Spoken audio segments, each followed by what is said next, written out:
But I'm not going to keep listening to people who in 25 years, I've never said the name Angela Rye. This moment right here might be the most brutally honest and important clapback Joe Budden's ever had on his podcast. All this sparks from a disagreement Mark Lamont Hill had with Queen's Flip on the Joe Budden podcast. But that's why you saying that? Because when you say that second, I take that as disrespectful. Dude, I'm afraid. so at the end of the day, I'm not you. This is what you doing. Then I'm leaving you alone. No. I'm scared. The clips have gone viral. Somehow this got the attention of Tiffany Cross and Angela Rye at the Native Land Pod, and they expressed their views on this. But unfortunately, they're just woefully misinformed as usual. Joe Budden caught wind of this pushback from Angela Rye and Tiffany Cross, and he had a few choice words for them. And only the way Joe Budden can air somebody out.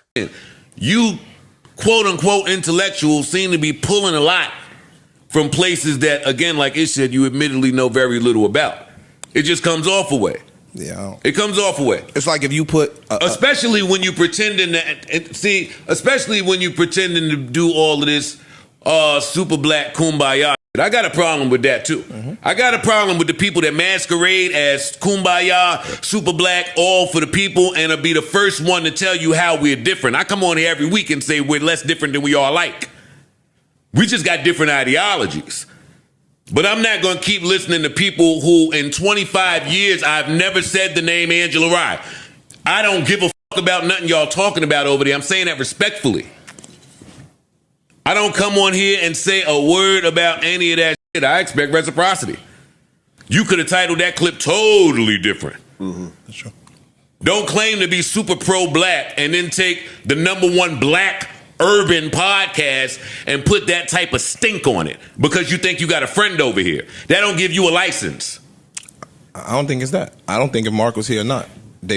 I think if Mark was here, they would never have those conversations. No, they having those conversations because their friend is up here. No, they having those conversations because Mark is deemed an academic and an intellectual, which you well, are. He is, not deemed, no, he no, is. No, I said what you are.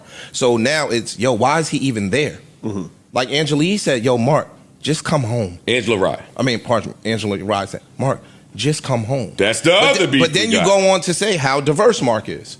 So I think that that's an insult because you don't put Mark in a box. Mark is home.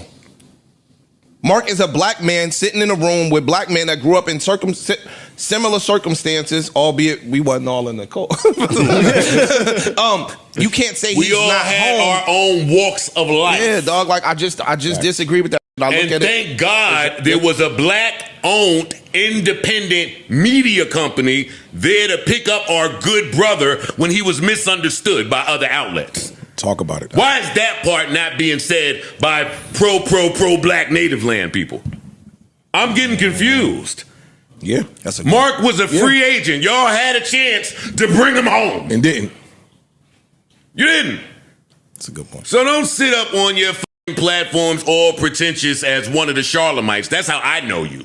I know you as one of the Charlemites and get to saying what Mark should and shouldn't be doing. Please. If you didn't discuss this podcast before, if by your own admittance you know very little about it, the woman Tiffany said at least 5 times that she don't give a fuck about these other opinions. All I'm asking is that you act like it.